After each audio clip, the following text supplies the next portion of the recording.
my god. Noblesse, he is doing it again. Noblesse with the barracks opening. I cannot believe that he's trying this a second time. Crazy has faced 2 double 11 openings so far in this up and down matches, and he has held against both of them. This is the even a more intense version of the build where he makes his barracks on, like, in the backdoor. Like, he's going into Crazy's backdoor expansion, and he's going to make the barracks, like, on top of the hatchery. Yeah. Oh, wow. This is only 1 barracks, because obviously he can't do this with 2. He may send a second SCV out and make a second barracks somewhere in the middle of the map. He could also make one in the main base to throw Crazy off. I cannot believe that he is actually doing this. I mean, what is this? Is this him just losing it? Or is this just showing the balls of steel? Oh no, Crazy! He checks for it. You got to be kidding me. Cancels. And we're now going to see a CC first. You gotta be kidding me. How? Believe it. Why? Crazy checks for everything. Who scouts that? How insane do you have to be that you actually scout that? You have to be crazy. I think you do. This is going to delay the command center ever so slightly, but because he canceled it so early, it's not going to be a big problem for Noblesse. Starts a CC now. This is a CC first build. He's still completely fine here, guys, but just what did we actually just witness? Noblesse having, like, the balls of steel. This is really just unzipping your pants and putting them on the table. He's going into the main base and putting down the barracks, and Crazy scouts it? What? I'm sure that this must have been something that Crazy has encountered in in-house practice. Something that Noblesse also probably talked to some players about online. Yeah, he had to have seen this at some point. I mean, this is like... I'm losing it here. I'm really losing it, Wolf. Well, don't worry. We're now going to go into a standard game. It's a little bit weird for Noblesse. Yeah, it's a second barracks, which is, of course, commonplace after CC first. He loses about 37 minerals of his 150 when he does this, and that's all he's lost. He lost some mining from his initial SCV as well, but otherwise everything lines up for him. Yeah, he's going into the CC first, so everything is still completely fine for Crazy. It is 12 o'clock in Korea. A new day has, well, not started just yet, but will in a few seconds. We have been here for 11 hours now. 11? Yeah. Yeah, I think so. If you count how we came here before the match started, at least 12 now. But yeah. So, well, at this point, we have, with the CC first, going into a normal game here. So even though Noblesse really went for this, he didn't lose too much. He lost, of course, a little bit of mining time. Wolf already went through the whole ordeal.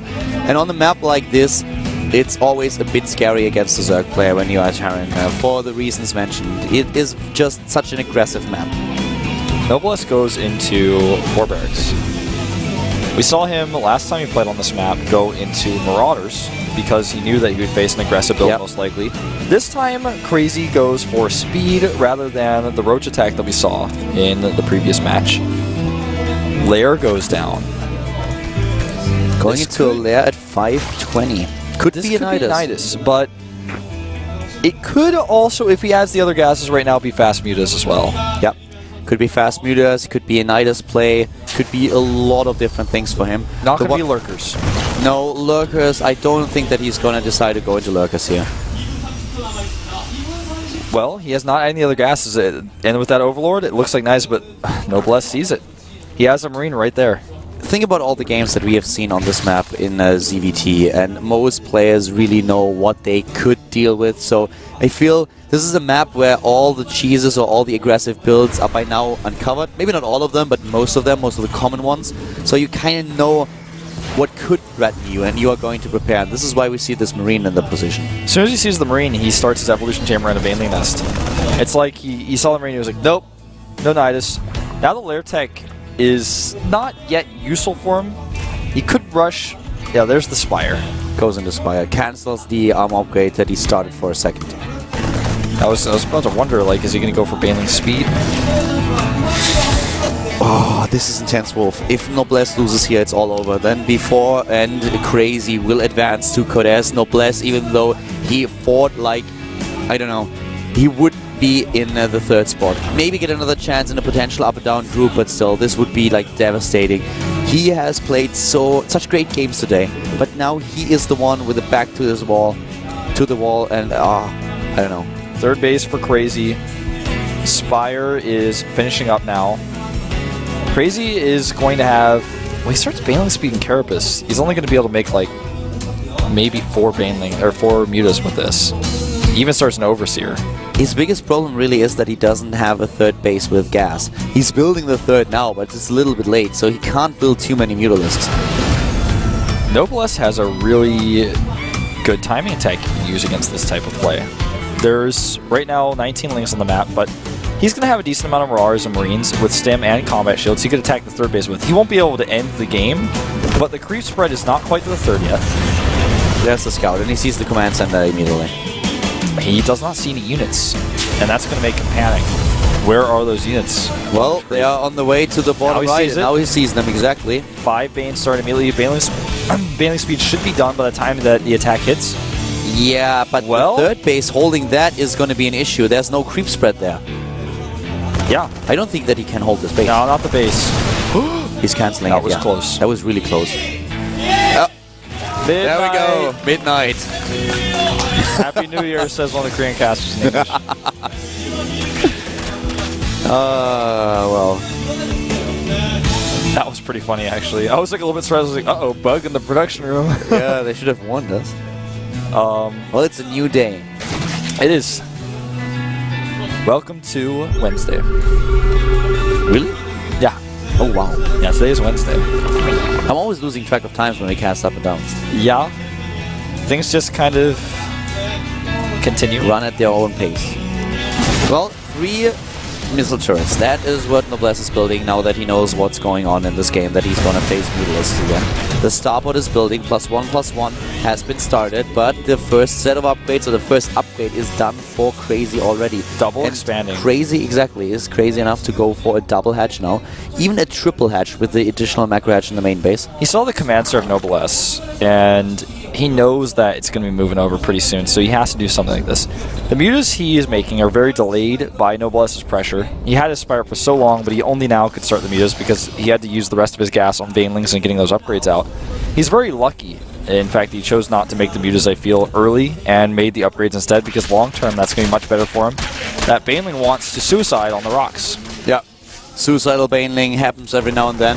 And those Mutalisks are also a little bit tired of living a happy life. I'm not quite sure what that Marine was trying to do there, but he was very, very overeager. He was misguided. Yeah, a little bit. Bunker wall at third for Noblesse. Crazy and Boom Boom are the Mutalist daredevils. They want to fight against the Marines. It's like Crazy's like, you think I could take 20 Marines with 8 Mutas? I'm like, I don't think so. He's like, let's see how let's find out. Maybe I can pick off a few of them. If I was Noblesse, I would be scared out of my mind now. You're fighting for hours after hours and everything is looking fine, and then suddenly you lose one important game and you find yourself in a tiebreaker, and then you know, if I lose the next map, I am done for. Yeah. Especially since his proxy was scouted. That really affects you. He's going in... Sorry to cut you off. I was just going to say, it does affect you. And when you have this situation that Noblesse is in now, he's lucky that this map allows this type of flexibility, which is probably what he was kind of counting on when he did this build. But, I mean, we have the upgrades are now really decent for both of them, but what I really want to point out once again, and I know the people who have watched the entire cast so far have heard this already a couple of times, the thing that is really the difficult thing for Noblesse to deal with is that Crazy is a specialist in this matchup. This is the matchup where he is much better than in his ZVZ and also his Zerg versus Protoss. Against Terran, he has the sickest win ratio in Pro League. He is a master of this matchup in particular. And Noblesse, of course, has shown us against Boom Boom and also against Crazy earlier that he is strong against Zerg. But this is just one of the toughest opponents that he could face here. Hive Tech now for Crazy. He has a good creep spread and he has so many bases. At some point, Noblesse will have to start the drop play that he showed us against Boom Boom. It's so difficult. This map is so big. It's so large. You know, so much area to cover. He's trying, but the vision of Crazy is so good. He has overlords and creep tumors everywhere in this game. No drop defense in the main, though. Yeah. Noblesse could really do some hurt with that. Somehow he ninja'd the drop in, and now he's moving with those Marines. Is Stutter stepping his way in there, taking down a lot of Harvesters. The Korean GSL Observer is calling it a night for going home, but the international stream is still going strong. Yep, we're still in here. Drop goes down. Oh, this attack from Noblesse. His army supply is 111 to 97. And here we go. He runs into the Banelings. A big mistake with his micro here, but starts to split. Uh-oh. He splits a little bit late. There's so many Banelings. That was exactly what Crazy needed to now secure the map control to get the Broodlords out. He starts Greater Spire. His creep is unaffected. Noblesse is in trouble. He doesn't have a fourth. If Crazy takes the game, he will advance to Code S together with Boom Boom. Noblesse would be third place in the group after 2 tiebreakers. Can Noblesse turn this around? The last fight was not a good one for him. He lost too much. He saw the Banelings a little bit too late. He started splitting when the first 2 Banelings already hit. Now he's trying to move out again. He needs to get rid of the creep tubers here. This added speed advantage that his opponent already has over him is just taking its toll. +3 attack has been started, but Crazy, he counters with +3 armor, +3 attack, and with Adrenal Glands. Yeah. Noblesse is trying to do anything he can to just get a piece of that creep. He's trying to scrape it off. He's being very diligent here. Starts +3. So it's +3 armor now as well. He saw the Greater Spire now. He scanned and he saw the Greater Spire. He knows what's going on, but here comes the Fungal. Oh, those Banelings could have grabbed on there. Yeah, could have, should have, would have. They didn't, though. And now Noblesse takes a supply lead. The Greater Spire is done, though, and that's where he's going to sink his resources into the Broodlords immediately. Starts 44 lings as well. Remember, Noblesse was playing Ghost when he played against Boom Boom in this situation, but this without time, Vikings. But this time he has to use them, I feel. Yeah, he goes for them. He just doesn't have the economy. His drop play is not as good as it was against Boom Boom, which is, of course, also because of the map. Yeah. You touched on the subject already earlier. And the vision just for Crazy is so much better than Boom Boom's was.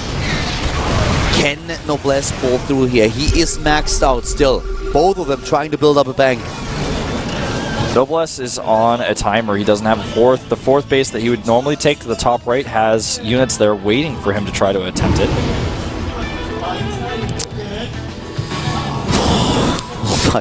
At this moment, I want to remind everyone that Calder has not eaten for the entire day, minus the oranges, but that was just a snack. Yeah.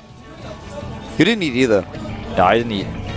I guess you had a donut and a cookie earlier at the cafe, but that's about it. I wanted to eat, but I said, no, you know, it'll be fine. Exactly. I thought, well, we're going to be done by 10, and then I'm going to have some food. That's going to be it'll be a long night, but it'll be fine when I get home. No. The thing is, given all these games, I'm just not sure if my body is ready to handle all this. This tension is building up, and it's ripping me apart.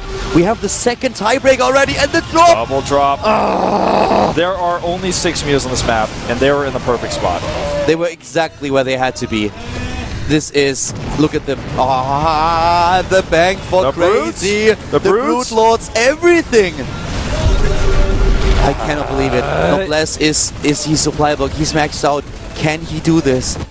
He's making a few more Vikings. It's killing me. Viking count at 4. Look at the minimap. Look at those spots everywhere for Crazy. He has the perfect vision. Another big Baneling morph. And this base is totally under siege. He has to pull his SCVs out. He's trying to go for it. He's just trying to go for a counter-attack. And we have Crazy with the... He has the lava that he needs. He has the bank that he needs. The fungal that he needs and wants. Oh my god, Noblesse. Noblesse, I cannot believe this is happening. Well, he is trying to get the backdoor position on those Broodlords. No, the fungals are There's too good. 2 good fungals. He's got all the angles he needs on Noblesse's army. Noblesse is going to be ripped apart. He doesn't have any army units underneath those medevacs really anymore. He's fighting with healed SCVs. He's fighting with whatever he has. He's trying to just catapult the SCVs with the other SCVs into the air to take down those Broodlords, but it just doesn't work. He's teaching his units new tricks, but this is too much. Crazy has this game. I don't think that Noblesse can recover from such a blow. This up and down, GG. Oh my god. Up and down group will forever be remembered as the tragedy of Noblesse. Crazy takes it. Crazy and Boom Boom, they go to Code S. Noblesse, the Chipmunk Terran. He is 3rd place. I feel so sorry for him. I feel so unbelievably sorry for this guy. It was a really long and tough day of matches for him. I feel that the fatigue may have gotten to him a little bit. He was not playing as well, and the maps are not as good for him either going forward into the tiebreakers. This poor kid. He was the only one who won 4 games in his group initially. He was 4-0. It just goes to show, when we saw him win his 4th game, what did we say before the game started? If he wins this, there's a bunch of crazy, insane things that could happen that make it so he doesn't get out. But he's probably got it. You know, he's 4-0. And what happened? When we usually talk about this and we say, like, well, actually, he's 4-0, but he could drop out. There are a lot of people who are just watching this like, Calder, just shut up. He's in Code S right now. We all know it. And usually when you say that, I'm thinking that too. I'm like, well, I mean... Thank you very much, okay? not the shut up part, but knowing that, yeah, this is true, but it's probably not relevant. I don't know if it's going to come up. Came up today. It's now 12:10 Korean Standard Time. Well, 12:09. It's about to change, as you guys are going to see down there. 2 tiebreakers. Let's take a look at today's match results. Let's have a look at the match results. Exactly. This is the scenario that we have. Boong Boong and Crazy. They advanced. 2 Zerg players. They pulled through. I don't know how Boong Boong did it, especially after he already lost to Noblesse in this 40-minute game on a kill on flats. In the end, they advance. Noblesse takes 3rd. If we have a wildcard group, he will get another shot. I'm so sad for this kid. I am as well, but here are our race distributions. With the new Zerg players added in, we have 14 Zergs now, 9 Terrans, and of course still only 5 Protosses. At the situation as it is, Zerg makes up 50% of Code S the next season. And here are the matches for tomorrow. Exactly. Sniper, Flying, Byung, Su, Byun, and Rain, an epic 6-player group. That is a really good group. And Flying, a very sneaky Protoss player. Rain, probably one of those who everyone expects to advance. The race distribution, 2-2 and 2. Yeah. 2 Zergs, 2 Protosses, and 2 Terrans. Who's your pick? Rain, for sure. Nobody else I'm sure about. I would say Rain and Sniper advance, and if I would have to call out a 3rd player that I think takes 3rd place or could take one of those 2 spots in Code S, I would say Su. Su impressed me. He really impressed me in Code A. He played so well. He played amazing matches. Didn't get into Code S right away. If I would have to pick 3 players, he would be one of the 3. If I would have to decide on only 2 to advance, I would say Rain and Sniper. Yep. I'm with you on all those predictions. Don't forget the Code S final is this weekend. It is going to be Symbol versus Roro. If you guys didn't know that already, you are behind on VODs. I'm so sorry. But you're like up here watching tiebreakers at 12, 11 in the morning. I don't think I spoiled that for anybody. I actually don't know exactly what time it is when, well, we have, okay, CET, it's 4 p.m. in Europe right now, and in the US it's like apparently 7 a.m. People are going to school now. They're going, have a coffee. Drink a coffee. I hope that you guys enjoy your breakfast. I hope also that you enjoyed today's broadcast. Make sure that you add the 2 of us on Twitter after such a crazy broadcast. We have at ProxyWolf, myself at Caldor. And once again, give a shout out to at MVP Noblesse. Add him on Twitter, send him a tweet. You don't have to add it, but just tell him that he can pull through the next time. This kid fought for hours and he was the one that, didn't make it. This is it for today. We're going to see you tomorrow with another up and down group. So, see you then. Bye-bye.